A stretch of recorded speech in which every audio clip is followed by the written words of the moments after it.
a.m. isn't so bad on a Sunday, though.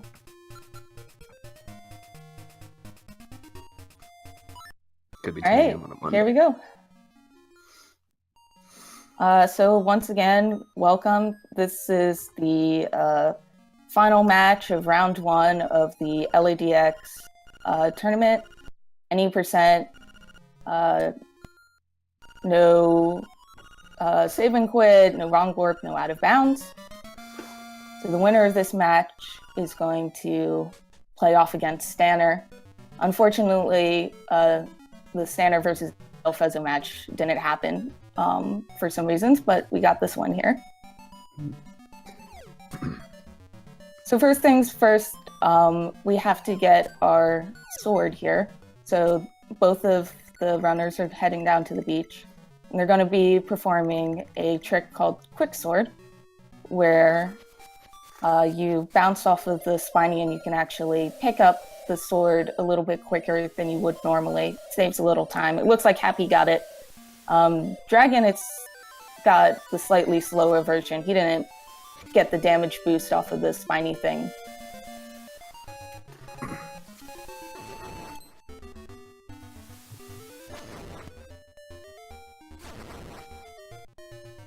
So now the runners, they're going to be heading up to the woods to get the key to the first dungeon. Yep, and before getting the key to the first dungeon, they will be doing a very notorious speedrunning trick for this. It's very early in the run, and it's very fickle. They'll be doing Moblin Skip, which involves a little bit of trickery, bumping him with your shield, clipping into the wall partially, and using a damage boost from the arrow he shoots to get you over the gap to the key, where you're not supposed to be yet.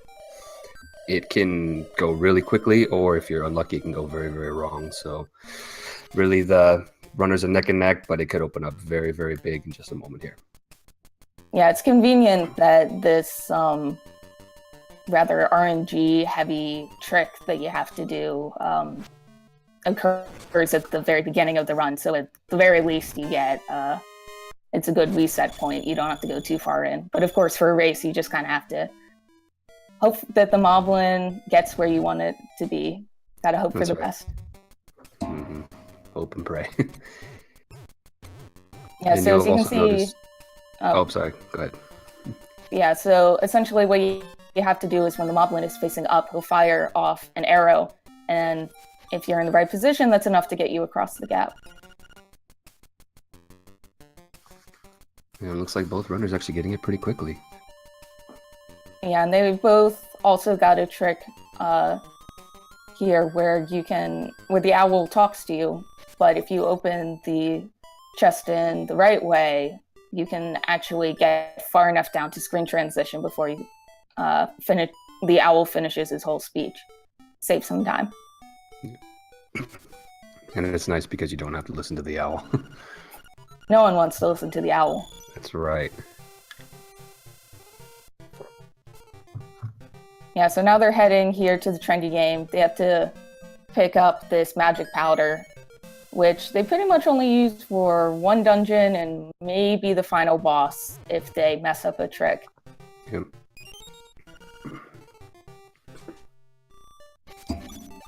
And in the theme of getting more items, now we're heading up to the shop. We're being bad people. We're going to be stealing a couple things. First thing we're stealing here is the shovel.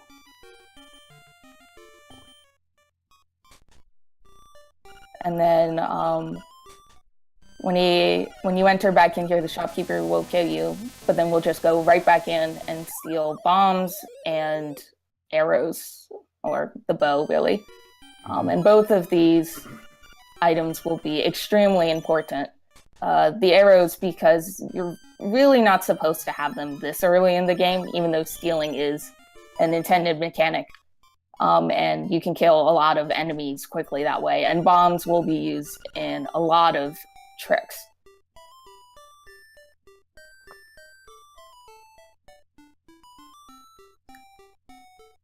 So now that all of them have their items, they're going to be heading to the first dungeon. And you may notice on the way they'll both be killing specific Octorocks. This is now the beginning. Now that their first 2 deaths are out of the way with the shopkeeper, this is the beginning of the POP routing right here. At max, you can get 4 kills. Sometimes you just end up getting 3. Yeah. The thing with piece of power routing is that everybody has their own little way of doing it. Essentially, after you kill, I believe it's 30 kills 30, or so, that's right. Mm-hmm. in an item drops called the Piece of Power, which lets you move faster, lets you pick up pots faster, and gives you extra damage. So the first 2, hopefully 3 Piece of Power drops will be where the runners want it, but after that, it's kind of up to chance whether you get it or not again. Mm-hmm. Or at least in the spot you want it to. So we That's won't right. be seeing Piece of Power here, but we will be seeing it in the next dungeon. Mm-hmm. Yep. And for just a bit of a sneak peek for down the line, Dragon does like to get a specific POP. I believe it's on his way to Dungeon 6. I don't remember if it's before the Armos Night or after, but he does have kind of a unique approach where he gets it a little bit differently than most other runners. So something to watch out for as the run carries on. Yeah, and as the chat mentioned, there are these things called Guardian Acorns, which are not really wanted in this speedrun, because all it does is boost your defense, and while you have a Guardian Acorn, you can't get the Piece of Power. Unfortunately, you can't stop the drop. You just have to kind of work your way around it. But both runners picked up the Rock's Feather, which is one of the more broken items in the game. Essentially, what it does, as you can see on Happy Screen, is that it allows you to perform a trick called super jumping. Essentially, what you do is that you clip a little bit into the wall, and the game treats it like you're on a ledge. So if you perform a jump while either firing the arrow or swinging your sword or swinging the magic rod, and there's also a technique for called naked super jumps, which do neither. Which don't use an item, but it allows you to jump extra far, and we'll be using it a lot for sequence breaking inside dungeons. That's absolutely right. And Dragon ever so slightly ahead. Both guys having pretty decent Moldorm fights. Nothing going too bad, actually. Still very, very close. Oh, one thing I should mention. You would have noticed it quite a bit by now. Every time anyone gets a chest in this, they'll immediately bring up the save and quit menu. Save and quitting is not allowed per the rules of the game, obviously, but the text box for save and quit will actually remove any boxes for the item description you get from said chest. So you'll be seeing that a lot throughout the rest of the run as well. Yeah, another thing you'll be noticing in terms of movement is that whenever you want to move diagonally, especially when you don't have Piece of Power, you want to be jumping while doing that. Lets you, that's the fastest way you can move while not having Piece of Power.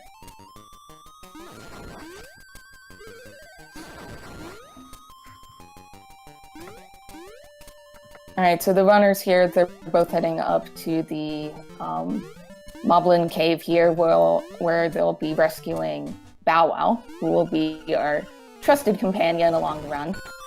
Good old Bow Wow. Good old Bow Wow. So, the thing with Bow Wow is that he's extremely useful for some tricks, because he will randomly eat enemies for you, and as we'll get into a little bit later, that also means he'll sometimes eat cutscenes for you. But the issue is the word random. For the most part, you can't really control when he eats, and every time he eats an enemy, that affects your Piece of Power count. Mm-hmm. So you really have to be watching and hope that Bow Wow doesn't eat too many enemies, because you really want the Piece of Power to drop exactly where you need it. Yep, and speaking of dropping where you need it, Dragon is, excuse me, just coming up to that moment here. He clipped through that stone right there, and now he's waiting for Bow Wow to eat the flower, which actually looks like he did immediately on my screen. That is pretty much exactly what you want from Bow Wow. You want him to eat quickly, and you want him to eat the exact number, just one flower. If Dragon routed this properly, he'll get his POP right now. There it goes. Yep, so Bow Wow can sometimes eat that second flower while you're walking into the dungeon, and that will ruin at least the immediate point of that run, because you will have POP drop just outside the door, and you cannot carry it in or out of locations. So he can really immediately, like everything else, just either go well or kind of mess it up for you. Yeah, and another thing with those flowers is that it's really up to Bow Wow when he eats them. So sometimes he'll eat them right away, or sometimes you'll just have to sit there waiting for him to eat one of the flowers. It can be very annoying. But it looks like both of them got fairly good Bow Wow luck. Let's hope that keeps up. Let's hope Bow Wow's very kind today. One would hope. Mm-hmm.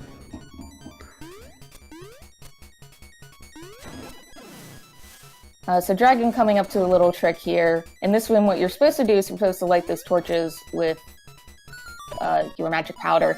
However, if you stand in the right spot and swing your sword, the ghost will actually spawn outside of the room, which the game treats like you killed them effectively. So you don't have to actually light the torches. Very neat little trick, and the torch lighting is always available as a backup. Sometimes the timing just goes wrong, sometimes it goes to one little bay, so definitely good to Dragon actually kind of making his chest spawn a little lower than normal. Definitely good to remember that in case the ghosts are not cooperating. Yeah, so in that room there, the idea is that you have to kill the enemies in a certain order for that chest to spawn. Mm-hmm. You'd only really know that if you talk to the owl statue thing. Yeah, but thankfully exactly we already know it. Yep, it's available on the Stone Beak, but it's way too slow to get Stone Beak, so it just becomes a point of memory.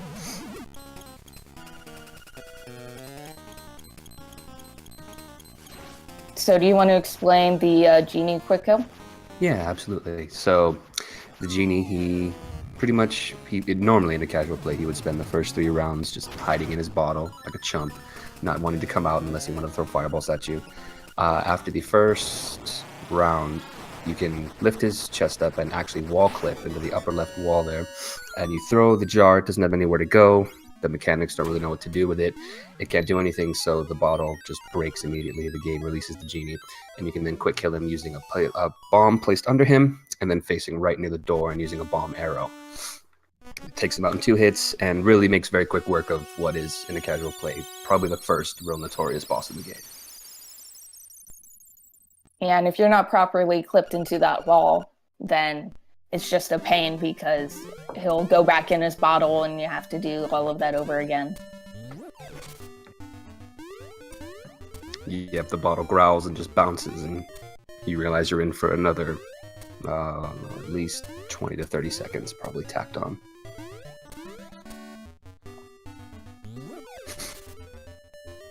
Dragon also skipping the War Heart a minute ago. Or the Heart Piece of Shame, as it's also known. Mm-hmm. I've gotten that heart piece many times. Yeah, same. It's not too hard to avoid if you have the rhythm down, but... That's right. Yeah, it doesn't harm you too much. It only wastes a second or two, but yeah. It's very shameful. That's right. So Dragon here's doing next main trick, which is called Villa Skip. The idea is that if you listen closely, you kind of heard the link falling into the pit sound. And when that happens, if you're on the edge of the pit and hold down, it actually pushes you into the next screen, which is extremely helpful because how you're supposed to get in here is that you have to go on this big side quest, get these leaves, go into this castle, and then you will be allowed to enter that area. So instead of doing all of that, we just kind of sneak into that little garden and get the key, which looks like one of the leaves, but it's actually the key. And then due to how greatly this game was programmed, you could actually put the key in the keyhole from the wrong side. Yep, that's right. The old, very tired joke I used to always make was this was Bethesda level game design right here. And then we're talking crackerjack stuff. Very nice. Yep. Yep. And roughly Villa Skip saves about 5 minutes or so. So it is a very, very, very, very effective save, all things considered. Even if you miss it a couple times, it's infinitely faster than going all the way to the castle and getting everything the hard way. So very, very handy in a run. But pretty much, it's pretty much necessary. Yeah, the only annoying part that can come from it is that when Link makes that falling into the pit sound is up to global frame rules. So, and there you saw Dragon getting piece of power exactly where he wants it. That's right. And here comes a very, very new strat just found earlier this year by Spice Father. Shout out to him. He discovered that really you don't have to fight those dodongos anymore. It used to be you fight one, you leave the room, the other one dies because Bethesda programming. But if we found out that you can just super jump and clink over to the side and you pretty much skip all that. It's very, very new tech, all things considered. And Yeah, again, the another only way of downside, the only downside to it is that if you don't jump in the proper way, you can actually get stuck in those blocks, in soft lock. Yep. Oh, and that's, I guess, another thing we should address while we're on it. Normally, in a run, when you soft lock, you would reset. You would have to save and quit to get out. In this case, we do have some sections loaded for save states, or save states loaded for some spots, rather. It's specifically for soft locking in the game. It's not for anything like, oh, I messed up that trick, I want to try it again, or something like that. It's only for when you can't normally continue. You're allowed to use it, simply because tournaments are a little more high risk. You don't want anyone to have to literally start the game over with a void run. So it's definitely something we're allowing in this case. Yeah, you actually have to do the trick 2 times here. Second time, you do have the boots where if you get stuck, you have a chance of getting out by running with the boots. However, not guaranteed. But it looked like both of them got it. No soft locks, which is always nice. Yeah, very good stuff. Dragon also having a very good boss fight. Let's see how Sugar does.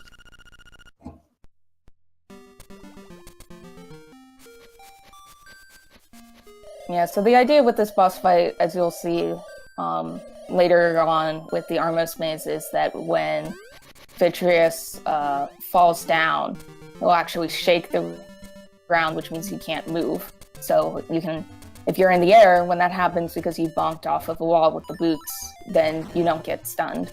Mm-hmm. It's a fantastic little thing, and I actually have never determined if that was developer intended or not, honestly. The bonk to avoid a shake. I assume it was, but because that's what I did casually. Mm-hmm. But who knows? Yeah, you play this game enough, though, it all starts to run together in your mind, and you don't even know. All right, so we're coming up to a trick here. Here's another potential soft lock bot. So the thing with these bombs, and we're not exactly sure why this happens, but if you place 2 bombs within 4 frames of each other, which you're not normally supposed to do, weird things happen.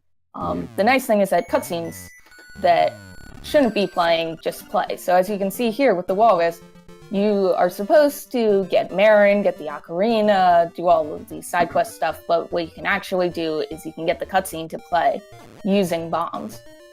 The problem with that, though, is one, you have to leave the screen at the right time, otherwise you get tracked by this bunny who comes out on screen to talk to you. And also, if you don't leave properly, then when you return on screen, the walrus may still be there. And one thing you probably can't tell is that while happening, you can't actually open your menu, which means, or use A or B, so you're kind of trapped. What you have to do is you have to go into a cave and leave it to get control of your items again. So we'll be seeing these bomb triggers, as they're called, multiple times in this run. It looks like both of them got it with no soft locks, which is nice. Dragon chose to do it from the top method, whereas Happy did it from the side. Coming up on Sugar's screen here, he's about to take up on the Sarlacc, or the Lanmola. You don't ever see it in this run, if done correctly. As soon as you transition onto the screen, you fire 2 arrows. Even though he's not visible on screen, his hitbox is still there, and you can take him out before he even shows his face. So that's pretty handy to have. Gives you the key you need for Dungeon 4. Or Dungeon... Wait, Dungeon 4? Dungeon 3? Yeah, it is Dungeon 4. Okay, yeah. Dragon is heading toward Dungeon 1 right Dungeon 1. Oh my god, it's Dungeon 4 right now. You have to unlock it before going to the dungeon itself. Otherwise, you'll get to where you're supposed to drop down. You'll see a pool of big water. You don't have flippers yet, and you have to go all the way back.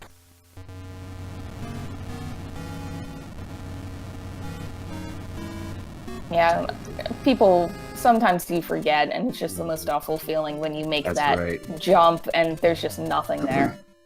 Yeah, it's a rite of passage. You're not a true LADX runner until you've done that in a run at least once, and you have to kind of shake your head and go, oh, I can't believe I forgot that. Some runners even going as far as putting don't forget to open D4 or something akin to that as one of their splits, because they know they will forget otherwise. Oh, dragon sword on B. Ooh. Alright, so we're coming up to a trick here. Extremely important trick. Oh, the dragon didn't even go for it. Oh, he just smashed right through.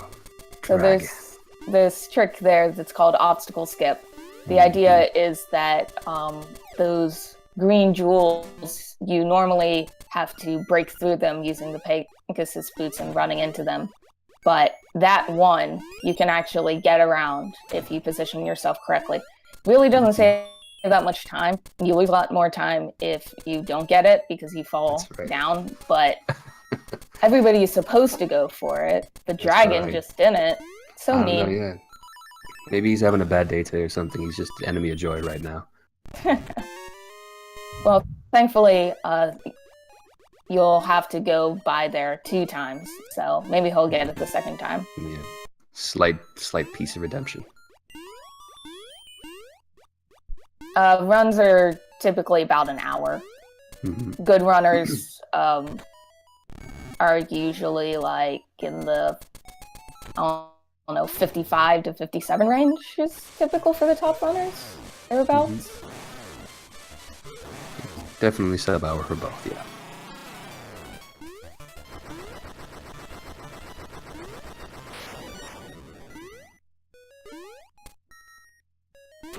Alright, and Dragon getting himself... getting himself caught up in the slimes, but he'll be getting himself a flipper right now. Yeah, he has to be careful there because if you defeat those enemies when they're big, then it only counts as 1 kill, but when you split them up, it counts for more. And what you would like to have is getting the piece of power in this next dungeon, but sometimes you get it before. Yeah. The big question again comes down to Bow Wow. If you move quick enough and you are able to get by, he won't eat too many. Oh, looks like he got one on the way. I have to wait and see. It looks like it might be a little tight, but if Dragon can avoid coming in contact with many enemies, he should be alright.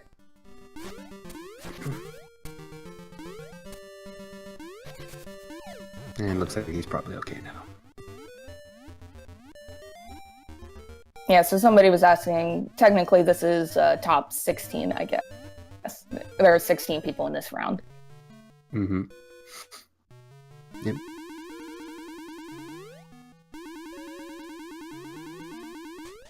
Oh no, Happy getting that piece of power where he really does not want it. So the thing with piece of power, I don't think we explicitly mentioned this, is that you only have piece of power. So there's 2 conditions for you losing piece of power. One is you get hit by an enemy 3 times. Falling down a pit doesn't count as for that. Or you leave the, I guess I'll call it map that you're on. So if you're in a dungeon, if you leave the dungeon, if you're in a cave, if you leave the cave. So you really want to get those piece of powers when you're actually in the dungeon because that's when they're the most useful. That's right. And the D5 piece of power is pretty much without argument the most important piece of power in the game. Dungeon 5, even with all of our speed, tech, and trickery, it's still a very, very long dungeon to complete. And it makes completing the dungeon with POP much, much, much faster and much easier. So definitely going to give an edge to Dragon on that one. Did Dragon get Piece of Power, though? It doesn't look like he has it right now. Oh, he didn't get it? Oh, I thought he did. I just assumed. he seldom misses, so I had assumed he got it, honestly. But yeah, you're right, his sword's not flashing. I stand corrected. Excuse me. Yeah, one thing that can happen, I didn't see if he dropped it and he lost it, or... So one thing that can happen is that if your Piece of Power drops when you're facing a mini-boss, you just don't get the Piece of Power. So it could be that he would have gotten it with Cue Ball. But... yeah. That is one thing we haven't mentioned yet. Piece of Power will not drop on specific enemies.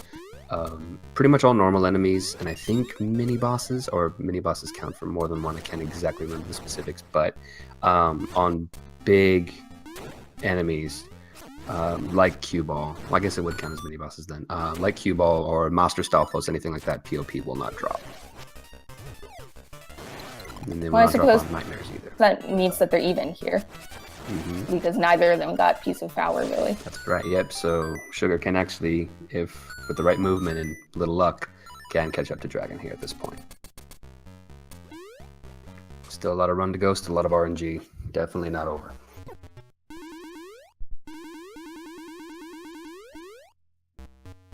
Yeah, there is something, I forget exactly how it works with the Master Stalfos about hitting him with bomb arrows, and getting keys or something. I forget exactly what it is, but there's really not that many locked doors that you have to go through here, so it really doesn't help. Yeah, well, plus the way you kill the Master Stalfos is dependent on getting the hook shot as well. You can kill him earlier, but you won't get the hook shot, which is necessary to finish the run. So that's why you have to do them in the four-part sequence as intended. Yeah, so Dragon doing a trick there, so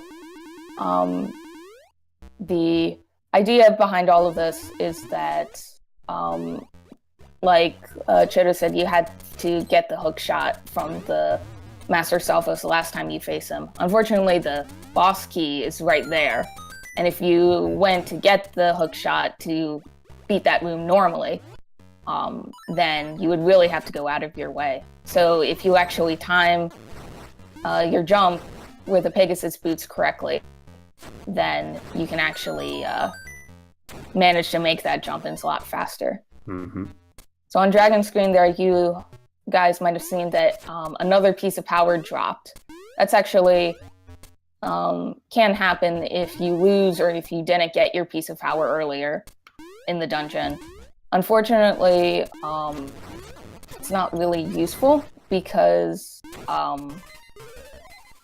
for the final boss, having one thing Piece of Power does is that it knocks enemies back. So for the final boss of this dungeon, it is actually advantageous to not have Piece of Power. So you would have to lose it if he had gotten it. And since he's really low on hearts, it wouldn't have made sense to get it for the small movement boost and then have to lose a heart and a half to lose the Piece of Power.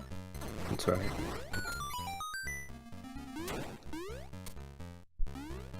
So Dragon heading there now to the boss, and looks like Sugar is just about going down to fight the Stalfos for the final time. So still a bit of a gap between both runners, but still not as far off as it would seem just by the numbers.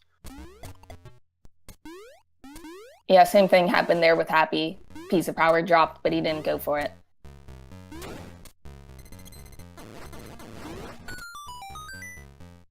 So if you do everything right, you can, that spiny that Dragon just jumped over, that's usually where runners intentionally get hit to lose their Piece of Power. And fairly simple strategy for the boss here. He appears in 4 holes. It's RNG dependent which hole he appears out of, and it was determined for a long time that was the only way to do it, was through RNG. You pick a side and you hope for the best, but a Japanese runner, whose name is currently escaping me again, I wrote it down too, I've forgotten. He discovered that if you hang around right in the middle and you time it just right, you can actually get him out of the hole, no matter which one he chooses from. It's fairly tight, nothing incredibly complex. It's not frame perfect like certain tricks in this game, but it's still enough to where you have to be paying attention if you want to get a 2-cycle, which is the fastest way to kill this boss. Yeah, Dragon didn't quite do it the cleanest method, but he still managed to recover from that. Yep.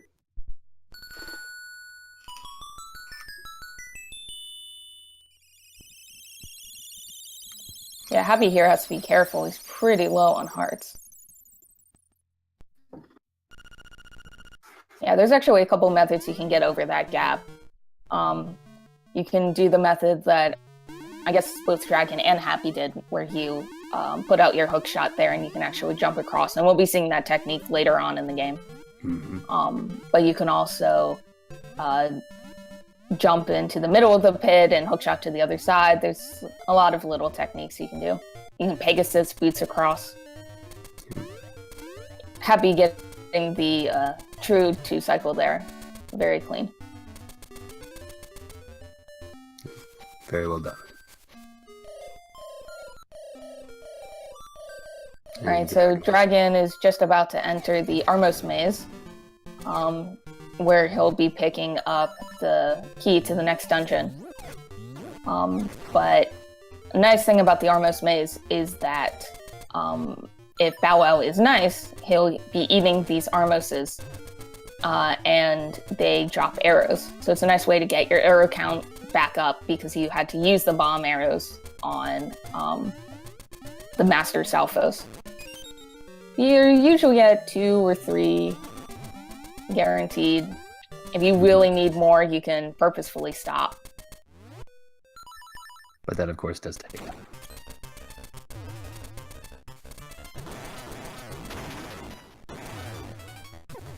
And oh, Dragon getting caught on the wall there. Yeah, so this is the boss I was talking about with Vitreous, where he, when he jumps down, he stuns you. So you can get this nice rhythm going where you can bonk off the walls or hit him at a certain time to stop from getting stunned. But as you saw, if you mess up just a little bit, then it can get kind of risky, because he hits hard and can kind of lock you. Ooh, very low health. Yeah. And you do not want to die, because unfortunately that puts you all the way back at the Armos, the place where the big Armos is. And Dragon. Ooh. So he really needs to at least get into a cave, so that if he dies, he can start from there. That's right. Won't be able to take the damage boost here. Hopefully Bow Wow will eat. Yep, there we go. Perfect. Very, but oh dear. Yeah, so on the one hand, it's not like he had to go very far for his death, because as per rules, you have to go back to the screen that you died. But that does mean that whenever you die, your piece of power count gets reset. So if he was hoping for piece of power in a certain point, that dream is kind of gone now. Yep. I do believe, though, he gets his POP on the way to Dungeon 6, if I remember correctly, so I think it was past where he normally would want it. That's what I was referring to earlier, so I don't think he's too concerned, and really POP drops beyond this point are not super vital to the run with the current routing, so I think he'll still be mostly okay.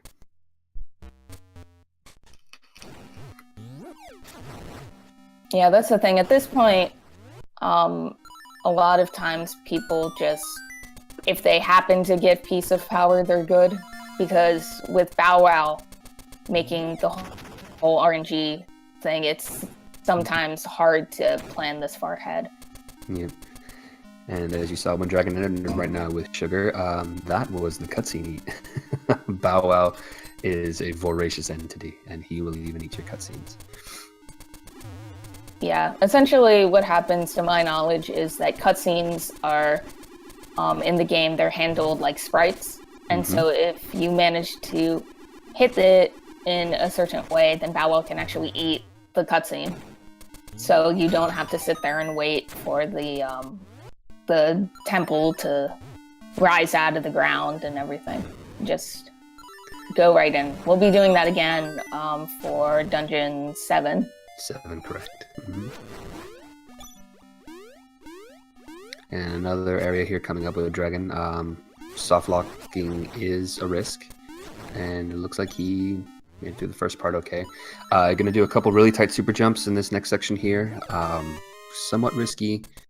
You only have, I think, a 4, 5, 6 pixel window to get through on the second one. Oh, that dragon looks like he's... There we go. There we go.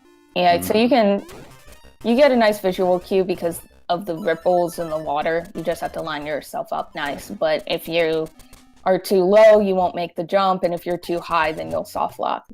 Yep.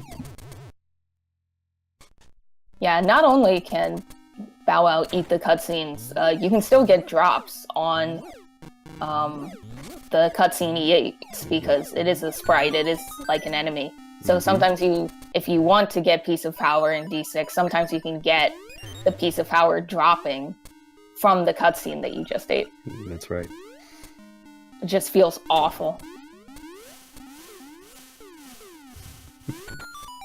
Another thing noted in this dungeon, runners collected, they got the level 2 bracelet.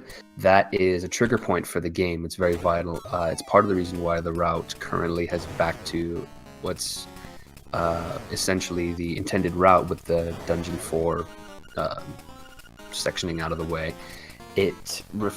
When you get the level 2 bracelet, it stops a certain character in this game from appearing. It's the Sad Ghost, also known as Fernando Torres, who will fly around. He's very, very sad. He haunts you. He keeps asking you to take him to his grave and do all this other stuff for him, or his house and his grave, rather, excuse me. But the most important thing is it will not allow you to enter dungeons while you're doing so. So in order to avoid all this headache and all this side questing, we play up until Dungeon 6, level 2 bracelet. That flag is past the point in the game where the ghost should spawn, so now he won't appear at all. We can return, finish Dungeon 4, and then resume Dungeon 7 after that. Yeah, so it looks like Happy there got decent horse heads. I think that was 3rd try. I didn't see how well Dragon got them. But essentially how that works is that you have to throw those 2 horse heads, and it's a 50-50 shot whether or not it's up or down. And both of them have to be up. So you just have to throw them until you get what you want. It's completely up to the game, what it gives you.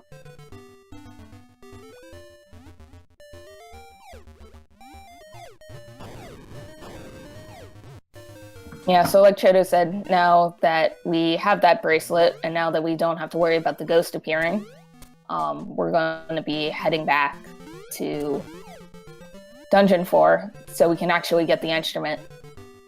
And poor Dungeon 4, you really don't get to see a lot of it, because due to how it's laid out, and due to the power of super jumps, you skip by most of it.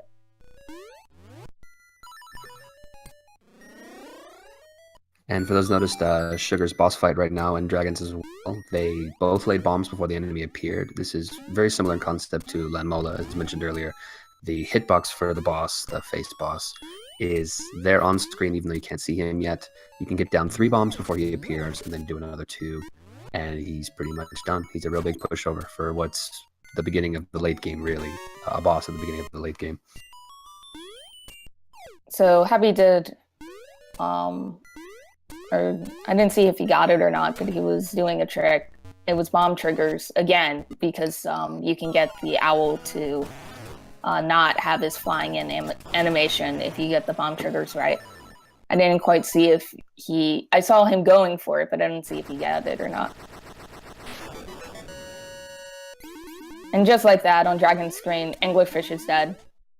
So what happened there was that you can do a super jump, kind of like the Dodongo super jump, where you do a super jump and then bounce off of an enemy. In this case, it was the P-Hat, which got you the key. And then due to where the boss room is, you can just jump across a gap and kill Anglerfish. And he's a pretty easy boss with bomb arrows. Shoutouts to Gravon. Oh, Cravone.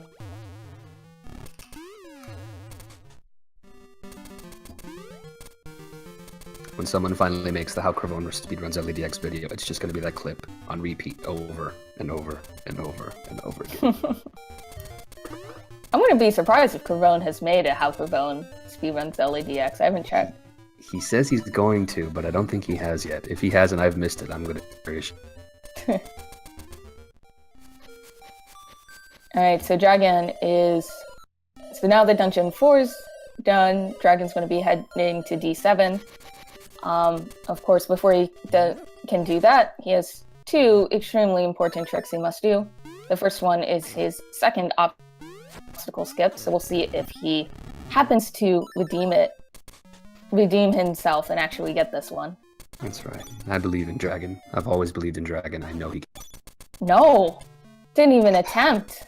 I've Dragon, never believed in Dragon. I didn't think he could do that. We're gonna have to yell at him after this race is over. Oh yeah, he's gonna hear from me.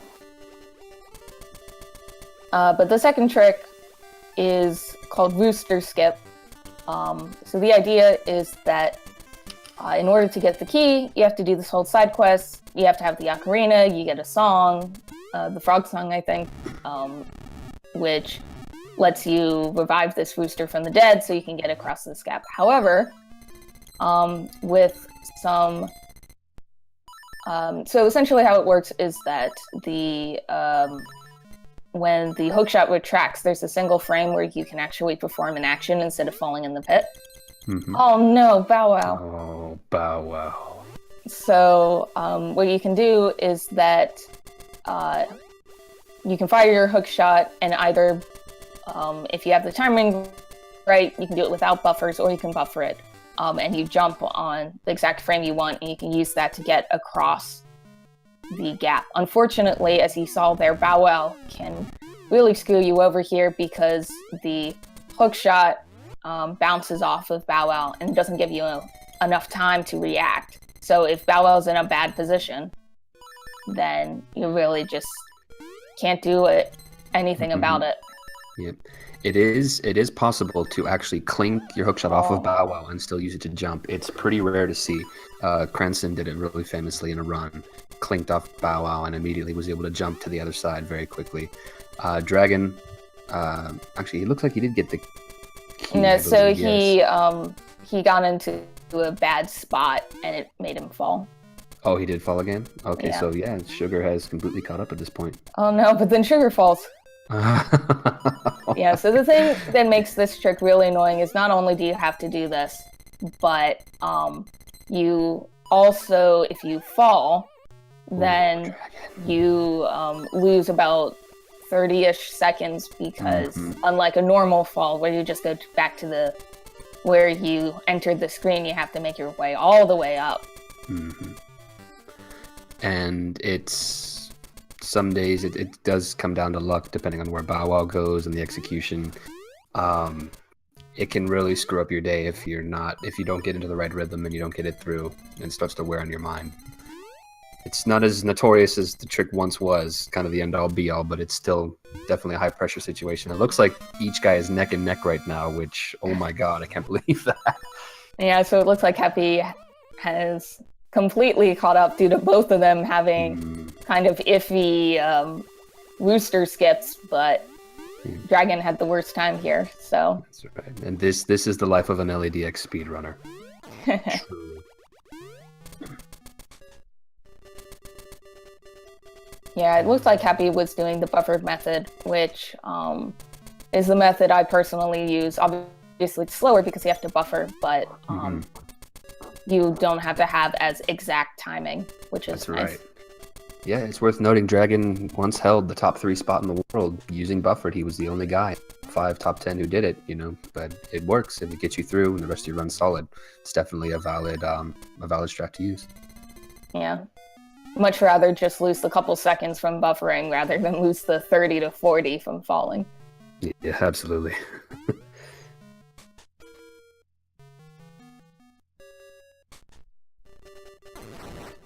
So there are some differences between LA and LADX. The thing is that LADX first of all, doesn't have this exact category. There's no any percent, no save and quit, no wrong warp, no out of bound for LA.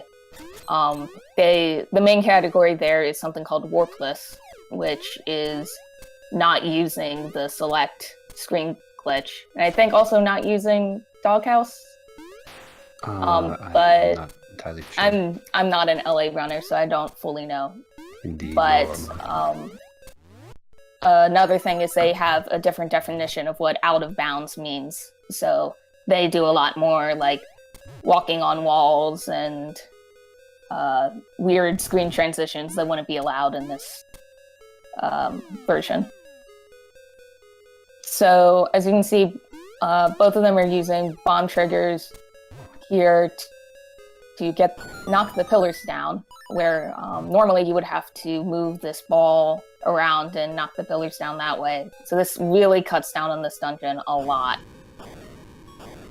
You have to be careful though with your bombs though, because it takes 2 bombs to do a bomb trigger, and then you also have to have a bomb to blast open that wall.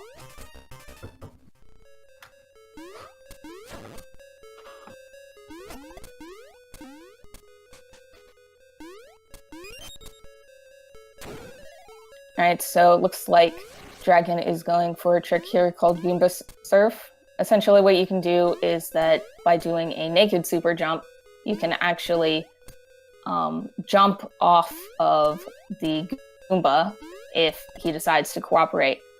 And as you saw on Happy's screen, that's enough, and Dragon just got it there. That's enough for you to be able to get a little extra distance and jump on top of that ledge.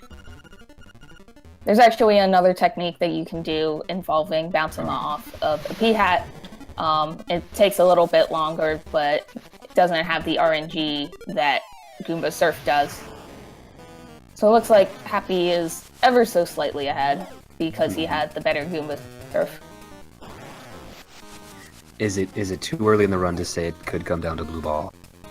It always comes down to blue balls. Yeah, absolutely. Oh, it looks like Stanner's in the chat. Stanner is his the potential opponent here. Yeah, so whoever wins this match has to play Stanner. So, scoping out the competition. Mm-hmm. The runs are about an hour long. 55 minutes to an hour. Mm-hmm. Yeah, both guys still on sub-hour pace right now. Not entirely sure where they're going to be finishing. I would guess probably somewhere in the 56s. But it's a little too early to tell at the moment. Particularly because the final boss is RNG dependent in some sections, and if not, if it doesn't all go well, it could take a while. Yeah, so both the runners there, and when they left E7, performed this trick where you can actually open up your save and quit menu as you do that transition, which allows you to move, and that makes it so you skip that pit and can continue on normally. Saves a lot of time from having to go completely around. Yeah, shoutouts to Flock for that one. Alright, so they're performing a trick here called Marin Skip. What you're supposed to be doing here is you're supposed to be rescuing Marin. However, when you do that, there's this long cutscene. Marin talks to you, Terran comes and talks to you, the owl comes and talks to you. It takes like 40 seconds. Yeah. So instead of doing all of that, by doing some nice jumps, you can get around her and you leave her there. Poor Marin. Poor her. It's okay. They're all going to go away anyway by the end of the game. So Spoilers. Spoilers. I'm terrible. Yeah, for those of you out there who are very, very silly indeed, this is all a dream. It's right there in the title. So, yeah.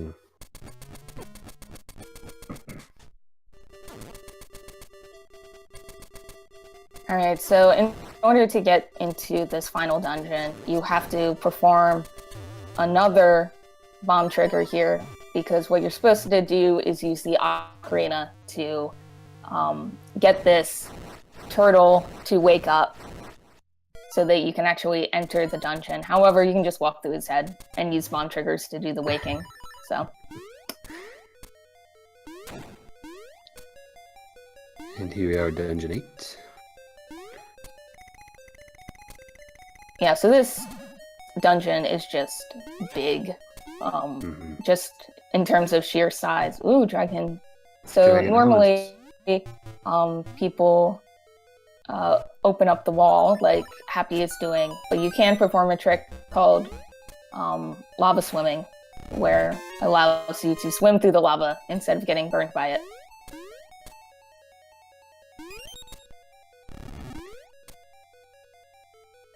And it'll also save you a couple of bombs and a couple arrows as well, which I would assume is going to tie into Dragon's strategy here. Yeah, I actually don't know if it takes more or less time, because you have to open your menu anyway to get your arrows and such. I believe it's slightly faster if you get it within the first, like within 1 or 2 buffers. I believe it is ever so slightly faster. So there was Blano, who we cannot skip because of how out of bounds rules work in this game. You want to see him skip, you have to play LA. They skip him there.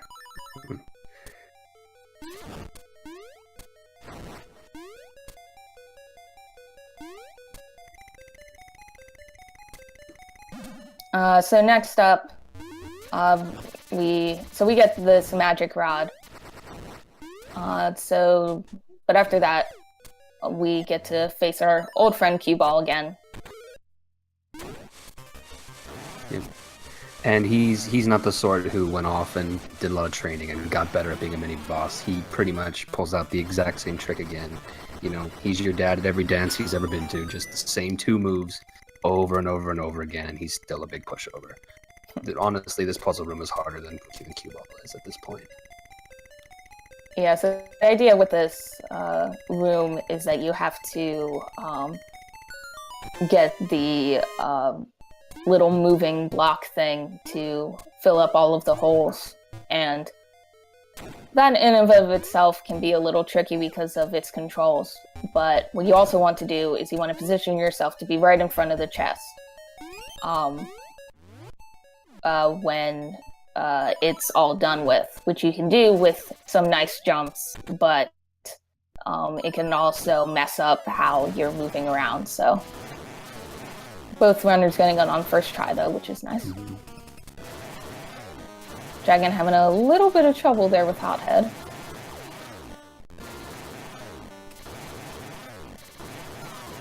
Yeah, so Hothead can be a little bit annoying because of how his invincibility frames work. But Dragon got him eventually. And it is very possible to still die on Hothead. I was just about to make that point. Yeah, he does a lot of damage, and it's 1 or 2 hits from him in the wrong spot, and you will definitely be in trouble. Oh, poor Sugar. Oh. Yeah, now he has to make his way all the way back to the boss room, and that warp really doesn't help because that takes you to Blano, which really isn't where the final boss is. So you just have to work your way all the way back around. Yeah. Definitely a situation where the layout of the dungeon works against you in this case.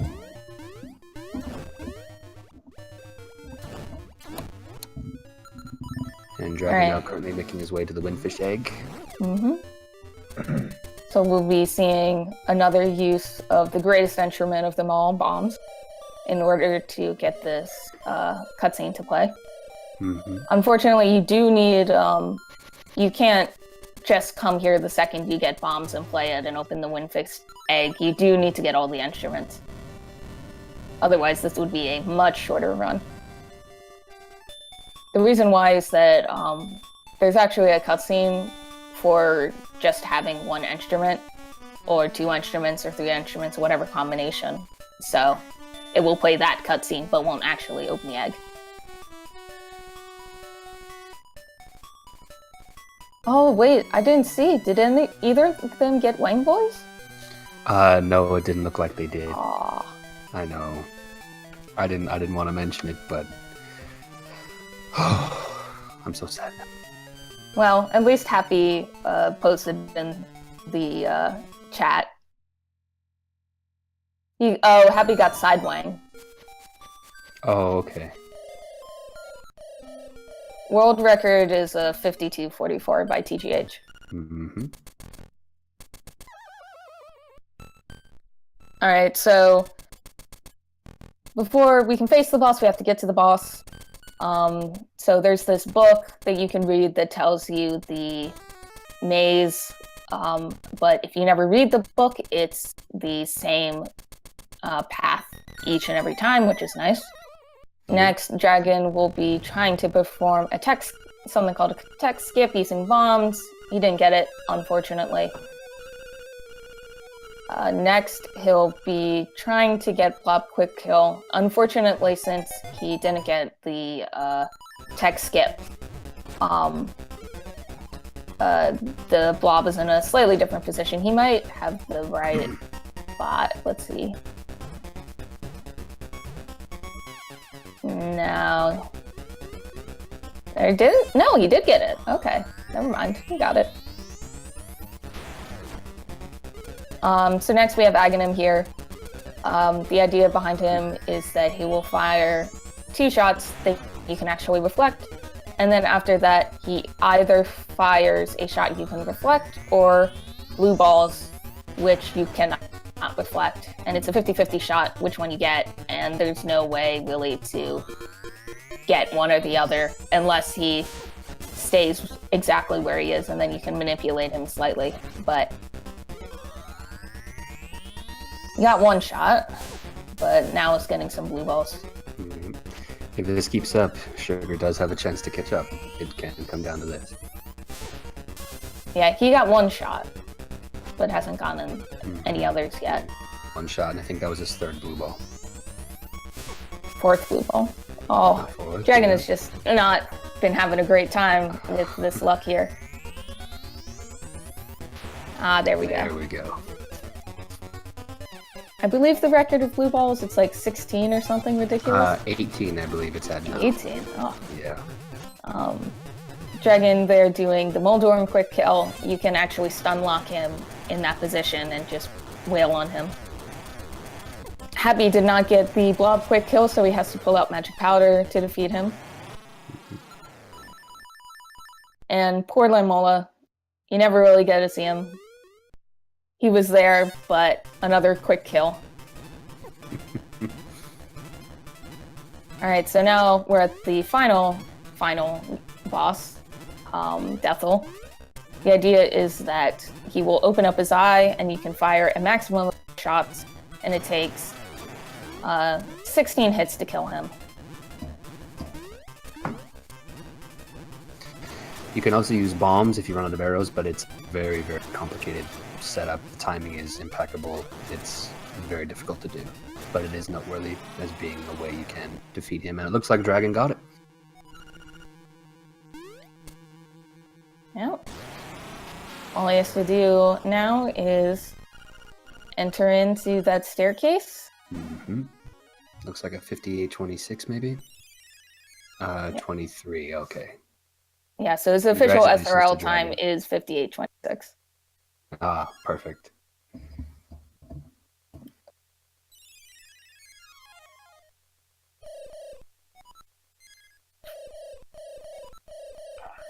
Now it looks like Happy is on Deathel.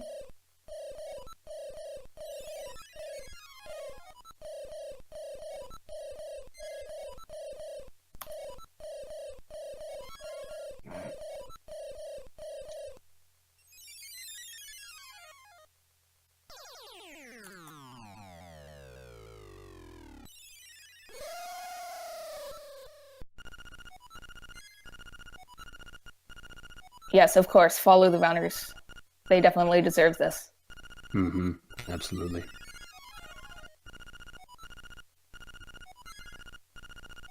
We'll see if we can pull Dragon in here for an interview.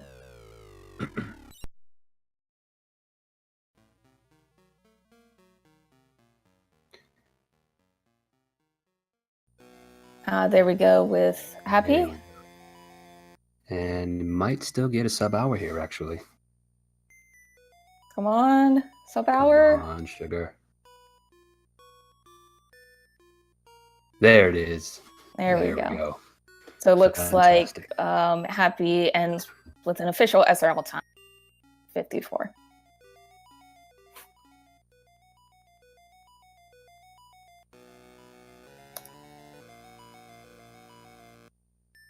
Excellent, excellent stuff. Congratulations to both runners there. Very, very, very good from start to finish. Oh, Happy doing some speed up.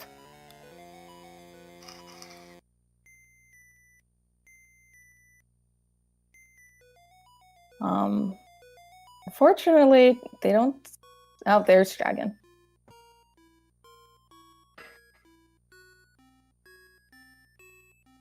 Here, I'll pull him in.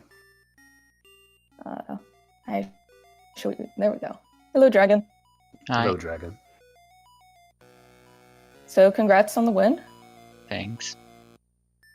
That rooster skip, though. Yep. Hello, Happy. Sugar. Yo, GG. Good games. Yeah. Yeah, so the two of you struggled on rooster skip there. You actually both managed. Dragon was originally ahead, but then you guys managed to finish rooster skip at the exact same time. Yeah. That's cool. Yep, the chat was kind of excited at one point when you guys were going to the cave with the flames. You had actually synced up completely, and they were really enjoying that. So that's Nice. really how close it was at one point. Yeah. Amen. Hmm. Yeah, unfortunately, Happy had that death to Hothead. Hmm. Damn. Yeah, it was very bad luck.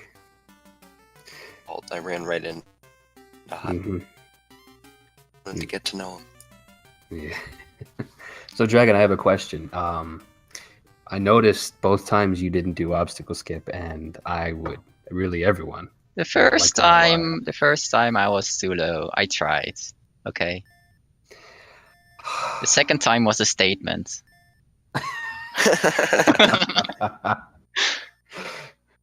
You don't play by anybody's rules, not even your own.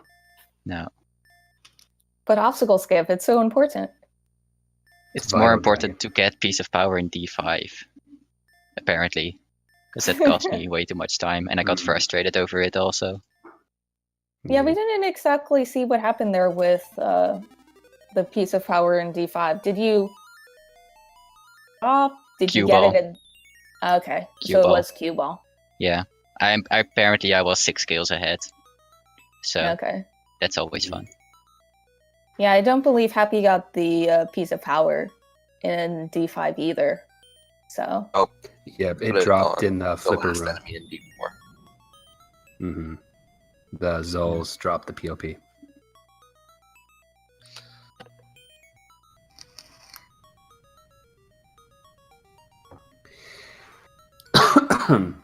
Was there anything else in the run, you guys, that you enjoyed? Felt like it could have improved? D5, D6. Mm-hmm. I made some big mistakes there. Good run for me other than Rooster Skip and D8. Mm-hmm. Nice. Yeah. I haven't been playing this game as much, but it was fun to do the tournament. Yeah, absolutely. You both still got sub hour for. Sorry to cut in on you for a tournament run. That's still pretty damn good time. So definitely worth noting. Yeah, that's nice. Yeah, so Dragon, you're going to be facing Stanner then in the next round. What are your thoughts? Hype. That's gonna be fun. Stenner's cool, dudes. Mhm. Yeah, he was actually here in the chat for a little bit. Oh, cool. He's very excited. I think he even said he issued an open challenge to run Ages instead of LADX for the next round as well. I don't run Ages. Well, you better learn then. Get a 10-15 minute start and run seasons, and he'll run Aegis concurrently. I'd be fine with that. That sounds good. So everyone tune in for the next round of the LADX tournament, where we see two guys run games that are not. That are not Uh, LADX. So the next actual run in this tournament is going to be on Thursday, it seems, or at least that's the next scheduled one. Bamboo versus Xander, Thursday, 2 p.m. EDT. Xander. Xander. Mhm. And then on the same day at 8 p.m. is TGH versus Spice Father. Damn, nice. So Two both very very good exciting races. races. Mm-hmm. Definitely tune in for those.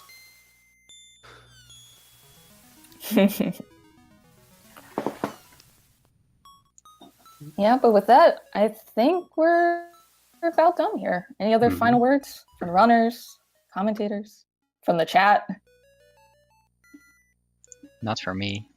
No. I guess now's the time for a plug. Yes, obviously follow the runners, follow Speed Gaming, of course, on Twitch if you haven't already. This tournament is going to be going on through the rest of the month. Hopefully, we'll get done before it comes to an end. I think we probably will. Tune in again on Thursday, I think you guys said, for the next races, correct? Yeah, Thursday is the next scheduled one, but people might schedule races before then. Very true, yeah. So currently our next scheduled races are Thursday, so be sure to check back then. You can also look onto the challenge page for the LADX tournament and see where the brackets are lining up and who's going to be competing against who. And that's really all from me. Yep. And looks like the next races on Speed Gaming is going to be on Speed Gaming 3, more Link to the Past randomizer, at 1 p.m. EDT. There's just been a lot of A Link to the Past randomizers. Oh yeah, it's massive. Massive thing.